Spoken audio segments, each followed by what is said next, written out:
No. See, that's not going to work. I probably should have figured this out beforehand. I'm just going to have to shut off those lights. Hold on just a second. Hold on, Boozeketeers. Hold on.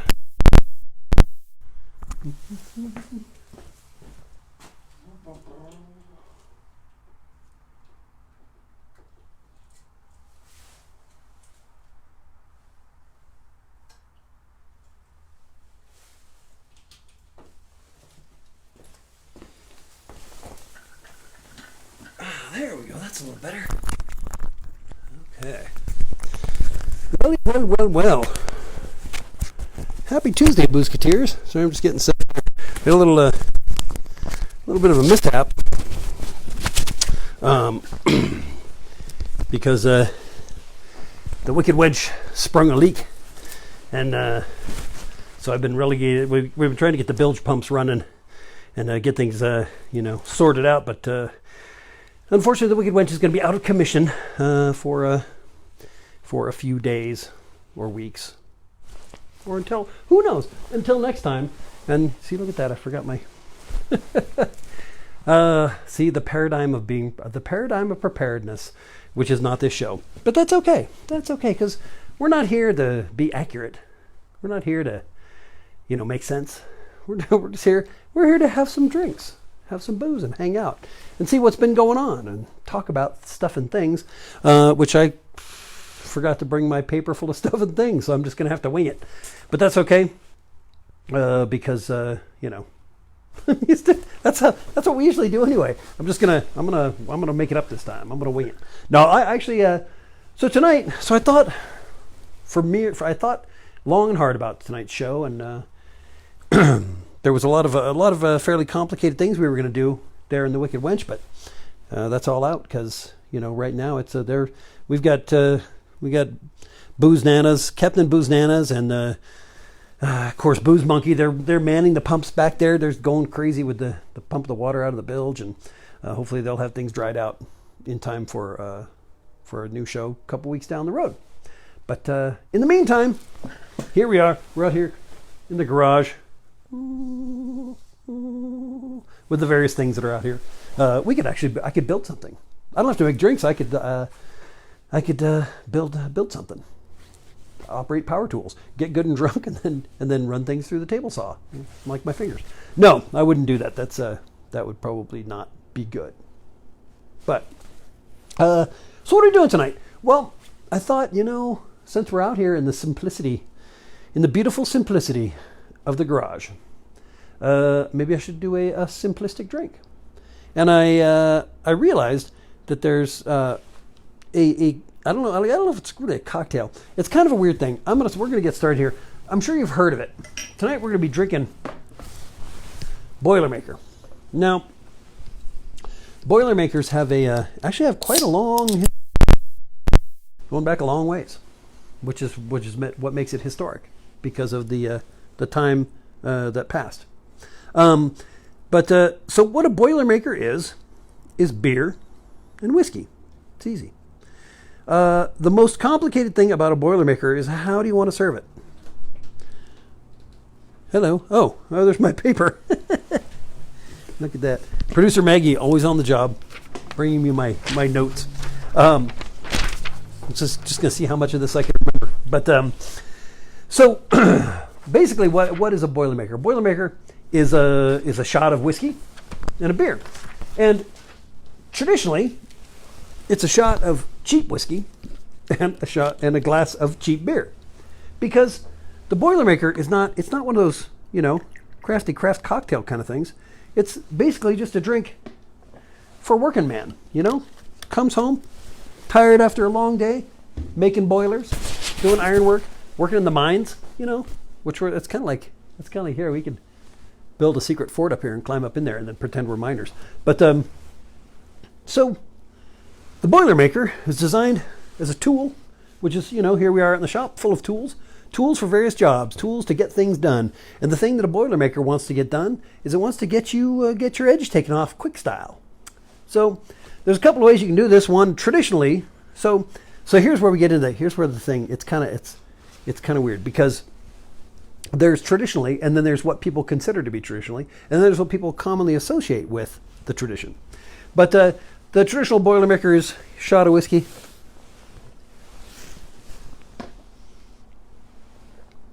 beer,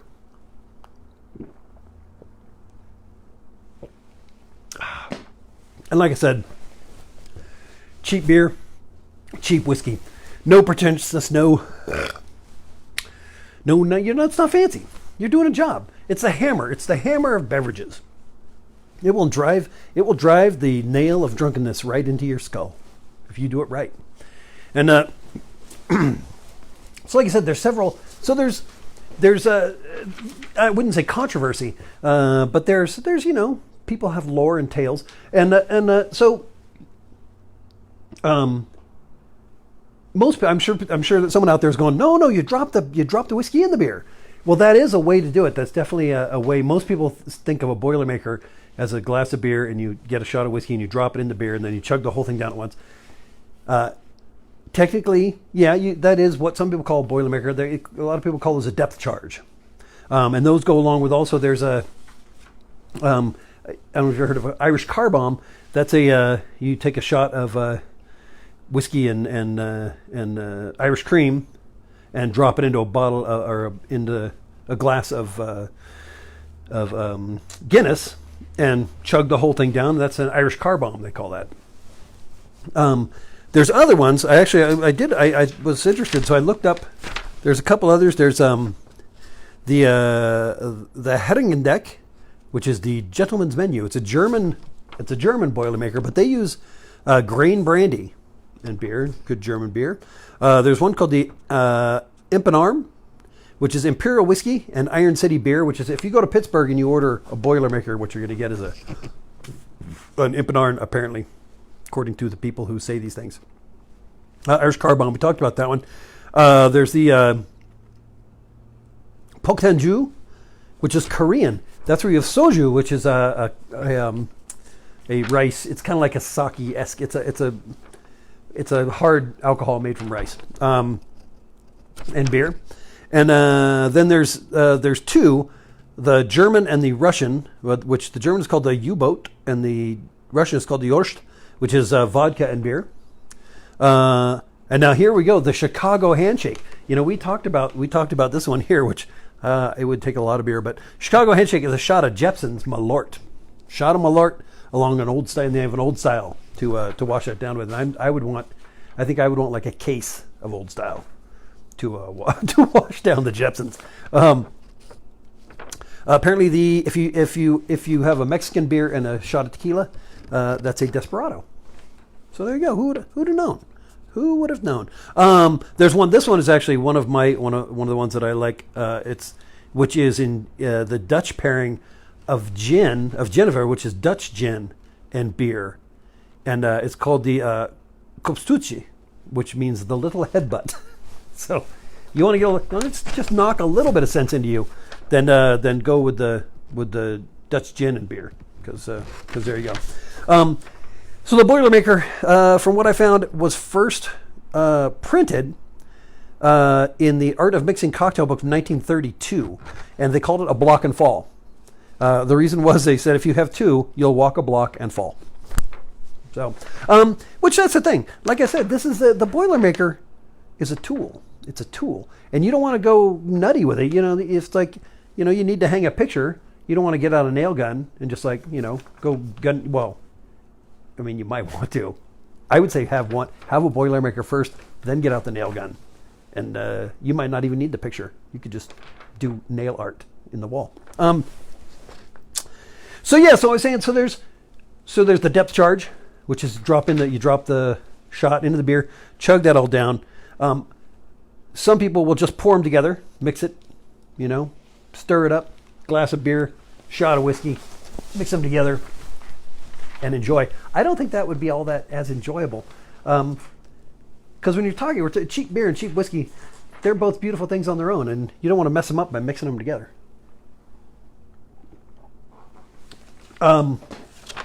There is one where you take a bottle of beer, drink some out, pour the whiskey into the bottle, and enjoy.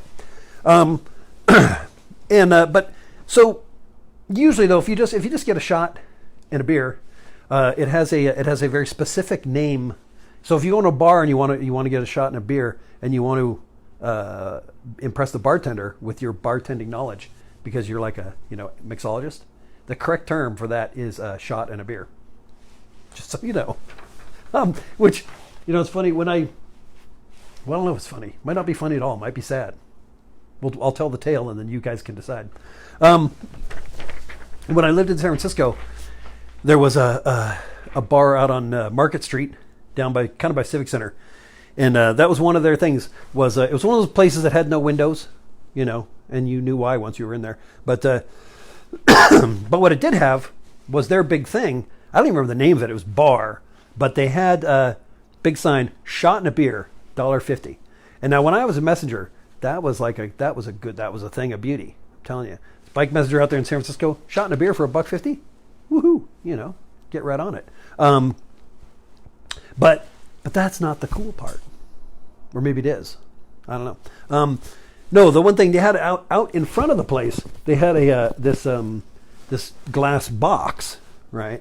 Like in front of there was like the door, sign says bar, door, shot and a beer, and then there was this glass box, and in the glass box was a puppet bartender with a bottle of whiskey and a beer, and he was all day long pouring the shot, handing out the beer, pouring the shot, handing. It wasn't like he didn't actually give it to you, the bartender did inside, but all day long, man, puppet pouring shots, handing out beers. It was kind of a beautiful thing. Our automaton overlords trying to get us drunk so that we wouldn't resist them 30 years later. I don't know. I'm wondering if it's still there. If there's any San Francisco Boozeketeers who can go down to Market Street near Civic Center, which it's probably all like weird craft cocktail and high end booze places, but shot and a beer, $1.50, can't beat it. I suppose you could beat it, which that's the thing. So there's been I don't know if what would you call it? What do you call it? You tell me? I don't know. There's been back in the day, back when a puppet bartender would get you drunk for $1.50, that was like I said, cheap beer, cheap whiskey. What else did you need? You just finished working. You didn't need to be complicated, shot and a beer. But so of course, along with the craze of distilling hops into what they call beer, there's some places that have decided they're like, oh, we're doing the craft Boilermaker, in which we use only the finest single malts and a very hoppy IPA, and then we rub a preserved orange rind around the rim of the glass, and then we lower the shot in with a skill crane. It's like all this. It's like, come on, man, shot and a beer. That's what it's all you need. It's all you need. Which I suppose, maybe all that stuff's good. I haven't tried it. I don't really care. It's not my business. You know what I mean? Not my business. I'm here to show hardworking men how to get drunk quick when the need be. And if that's what be the need, then then the need be that was needed to be. Or something. I had a piece. So, producer Maggie was nice enough to go grab the paper, so I should probably read what's on it. Because maybe it's good. Yeah, so and one thing about the Boilermaker, don't try this at home because I'm a professional. And you drink a couple of these. There are some bars that they have a two. It's it's like the zombie of the tiki bar, 2 drink maximum, where you're getting Boilermakers. You're gonna drink 2 of them, and then they're gonna say, "Hey, chill out, man. Take a minute. Chew some gum. Go get some double mint. Have a smoke." Because they're deceptively easy. You could pound down like probably 4 Boilermakers in like a half an hour. If you were on the job. And then you're going to be puking outside the door, and nobody likes that. Especially not people trying to come in the door, because it's not pleasant. It's not something they want to see or do, It's Not good. So, you want to impress the bartender and say, hey, give me a Boilermaker, because you say, I saw it outside, shot in a beer, $1.50. That's all groovy, but be careful. Respect it, man. It is the hammer that doesn't care what it hits. I'm telling you, it will do you right. I'm here to tell you that. I think that's why I'm here. I'm not sure. What? Why? I'll ask the skeleton. Why am I here? He doesn't know. He's just bones.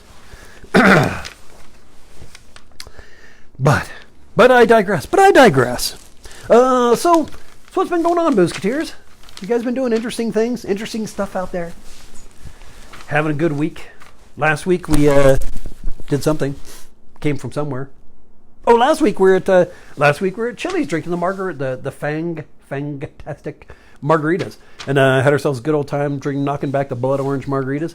They were delicious, as they can and will and were be, as they were be. So after that was Tuesday, and then I headed south. Went down to the Los Angeles area and hooked up with Wicked Tinkers, and we all went up to do a Celtic concert at the Northern California Renaissance Fair, which a good time was had up there. We the beer booth was mighty nice to us, providing us with some fantastic raspberry ciders, high proof variety. We also what was that guy's name? Olaf? I don't know. This guy who he could have been a Turk. I don't know. He was wearing a fez and he was whipping up Gibsons that were fantastic. He was making Gibsons, and he was garnishing good favor. He was garnishing with, he had an olive, an onion, and a piece of pickled garlic, and I was mighty pleased with that. Yeah, and he served them in horn cups, which I was a little surprised. I was like, is this going to taste like a cow? Because it could. Some people don't know. Like, you get those horn cups at the Renaissance fairs, and some people don't know it's a good idea to coat them with wax on the inside, because otherwise, have you ever smelled cow horn? Because that's whatever you drink out of it will taste like if you don't treat it properly. So let that be a lesson to those of you who need to know. For those of you who need a lesson, let that be a lesson to you. So, and like I say, I've made some overly complicated cocktails, and I've actually got one in the works that I can't really divulge yet, because it could alter the course of history. It's going to be something that is going to have some ingredients that it's going to blow your mind. It's going to twist your inner brain parts until it rings out pure booze and fairies dance in it and get drunk. But no, we're going to be making a special drink a few episodes down the line here, because there's some ingredients that I'm not sure of the legality of them, and so we're trying to get them, and I can't. The thing is, I can't talk to the people who will get them for me, but they'll arrive in theory, and we'll make some drinks. It'll be fun, but that's going to be a little while down the line. But things that are not so far down the line would be another drink.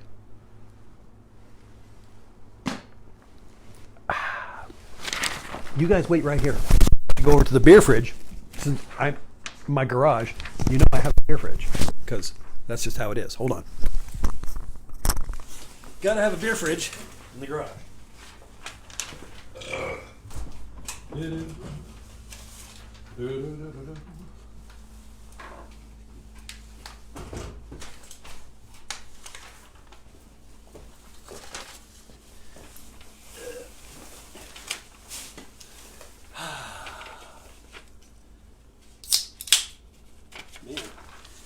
Thank God for the warmth of the whiskey, because it's cold out here. Drinking cold beer out here in my cold garage. Whiskey warms you up, though. That's a good part. So I should have a soundtrack going. I would, but I don't. So I know. So to my 500 Spanish and Peruvian bartender new friends, I know. I'm just drinking beer and whiskey. It's not complicated. But that's okay, because sometimes you got to take a break from it. sometimes you gotta, hammer away, like I said. Sometimes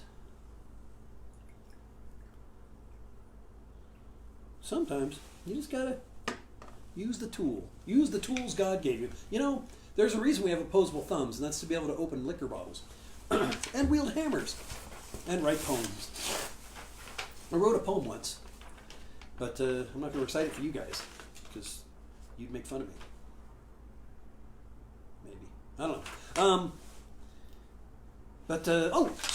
So we had some fine ciders and some fine cocktails, well crafted cocktails out in the back of the beer booth amongst all the debris and the detritus and the empty kegs. Years ago, we were out there at the Renaissance Fair, and we invented a new sport called keg bowling, in which we were out behind the beer booth, and in which you make a pyramid of beer kegs, right? Beer kegs, and then you throw another keg at them, and see how many you can knock down. Kind of like the milk bottle game with the baseball, only instead of that you're knocking down kegs with another keg. No, we only, unfortunately, it didn't become a tournament sport, because after that one round of games, they said we couldn't do it anymore.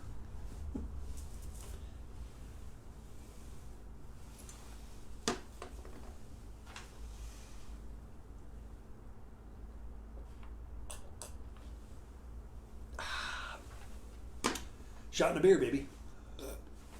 Boilermaker. There are places that know. There's when I go to Piper Down, which is here in near here. It's out in Salt Lake City. Piper Down, fine pub. Couple things they got going for them. They got a wonderful selection of beers and boozes. They have great food there. They have a vegan menu that you wouldn't even know was vegan. They got vegan bratwurst and vegan. Oh man, you guys, can you even hear me? Look at that. I'm out of the microphone over there. Everybody's like, "What are you saying?" Nobody knows. You're like moving your lips, but nothing's coming out. It's like a reverse ventriloquist act. What the heck was that? That rat. You letting me know something? Oh, okay. Producer Maggie just came out with a fire extinguisher and then slowly backed away. I don't know what that was all about.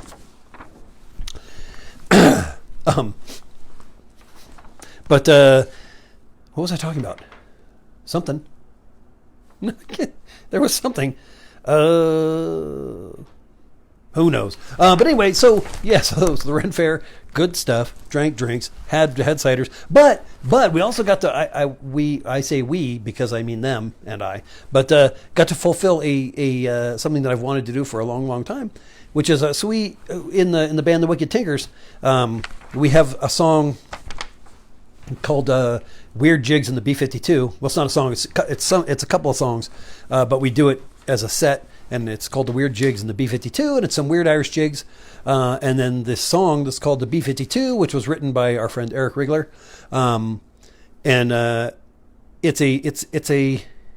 It's one of my favorite songs because it has one of the simplest and at the same time one of the most simple yet challenging drum parts. But here's the thing: it was written. It wasn't about not the airplane, not the band. It was written about the beverage, the B-52, which is, I believe, Kahlua and Bailey's, and you layer them. So it's like, one's floating on the other one. But so we do this song, and usually Aaron will talk about, sometimes he does. Sometimes it's funny because this time he didn't. He just said, no, how about some Weird Jigs B-52? And then he's like starting. I said, wait. And he was like, this better be good, And I went back to my ukulele case, and from which I produced 4 B-52s in pre-made in shot glasses, which we enjoyed, and then launched into our song, which was a lot of fun, I thought. So B-52. If you haven't had a B-52, look it up, give it a try. Good stuff.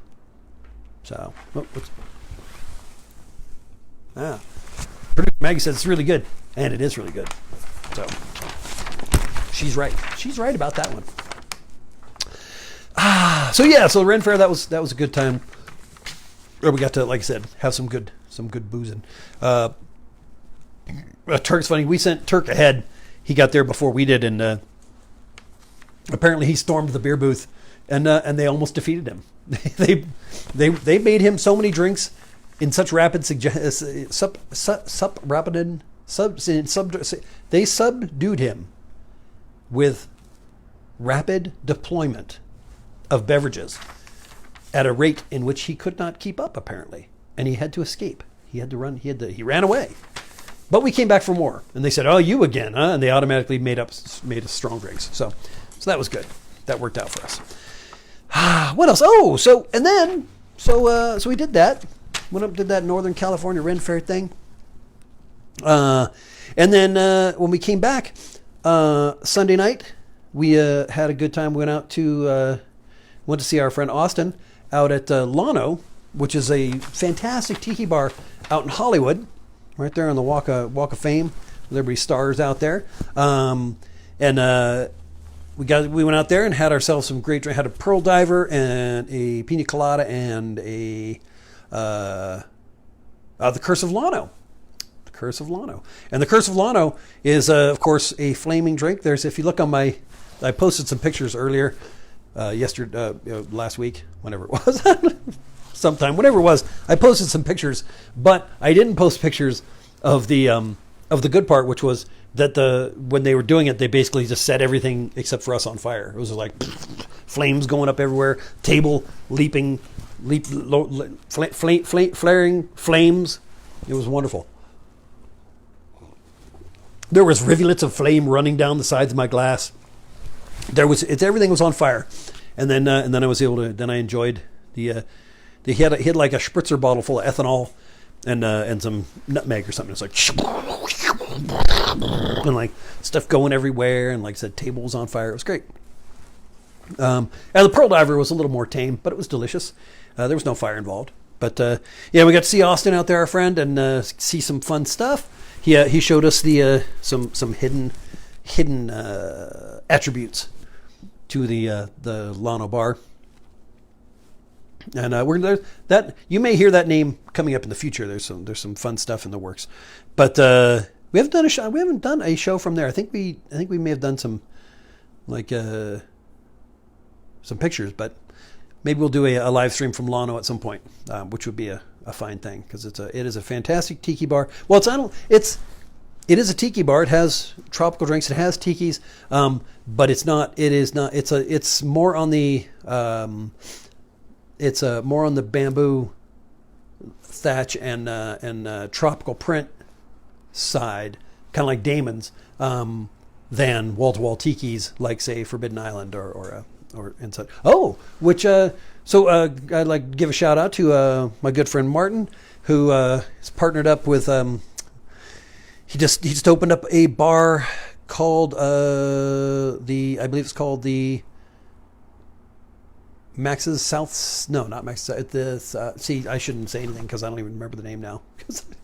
But Michigan. They opened what is apparently just a temple to all things tiki out there in Michigan, and so if you can get out there, you go to Michigan. Go to Michigan, and tell them Tiki King couldn't remember anything.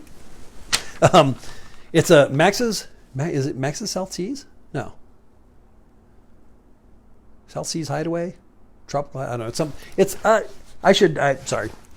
I apologize for butchering that whole thing, but it's anyway. Martin opened up a new tiki bar. I saw some pictures. It looks fantastic. Go check it out if you happen to be in the Michigan area. But also, we went to on that trip after when we were heading our way back, going through Las Vegas, stopped off and went to Frankie's. Had a couple of fine cocktails there. Had the two of my favorites. Had the Kahiki Kai, which is a wonderful. It's a banana pineapple rum. Yeah, It was good. It was good, and then I had a I don't know. I posted pictures of it, but it was good as well. What was it? It was a see, I know the name of it, but I can't think of it at the moment. Ah, well, look at my pictures. It'll come to me when you look at my pictures. I can tell you then. I'm sure producer Maggie is already saying it was the such and such and the such and such. Think Bomb. It was the Think Bomb, and the Think Bomb. I will tell you, go to Frankie's, get yourself a Think Bomb. You will not be disappointed. The Think Bomb. It's a 5 skull drink, which means it's powerful. Yeah.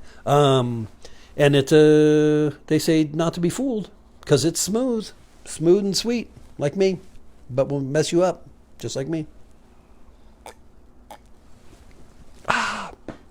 So yeah, I went out there to Frankie's, had some wonderful drinks in there, fantastic ambiance there. But yeah, and so that was good. And then returned home to the warm embrace of the wicked wench that turned out to be a soggy embrace. But we're working on getting that fixed up. So like I said, that's probably going to be on hiatus for a little while.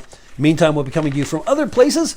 Who knows where we're going to be? Who knows? Could be out here in my dusty skeleton-filled garage. Could be other exotic locales, such as we actually are going to be checking out a new tiki bar. We're going to be hopefully live streaming from there. We're going down this weekend to do the logistics and find out what will be involved. And then, if all goes well, next Tuesday will be from a new remote location, and it should be a lot of fun. But I'm sure you will all be waiting with your breath appropriately baited to catch whatever it is that you're looking for, I suppose. But anyway, but there you go. It is cold out here, Boozeketeers. It's cold. No, and you know, the drink is helping, but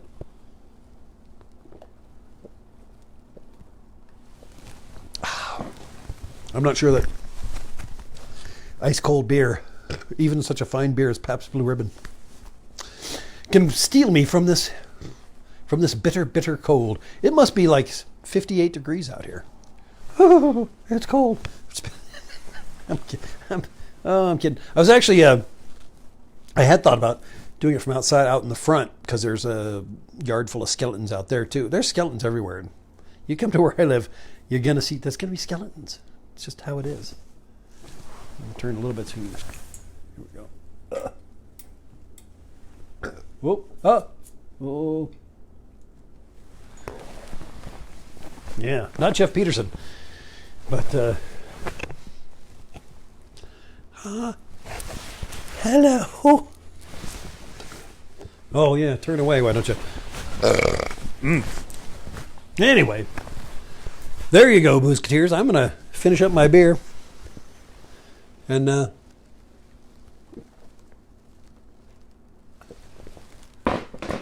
gonna call it an evening for this particular show, and go get out the nail gun. So until next week, I hope you all find yourselves wonderfully intoxicated in whatever warming, beautiful dreams that you happen to have.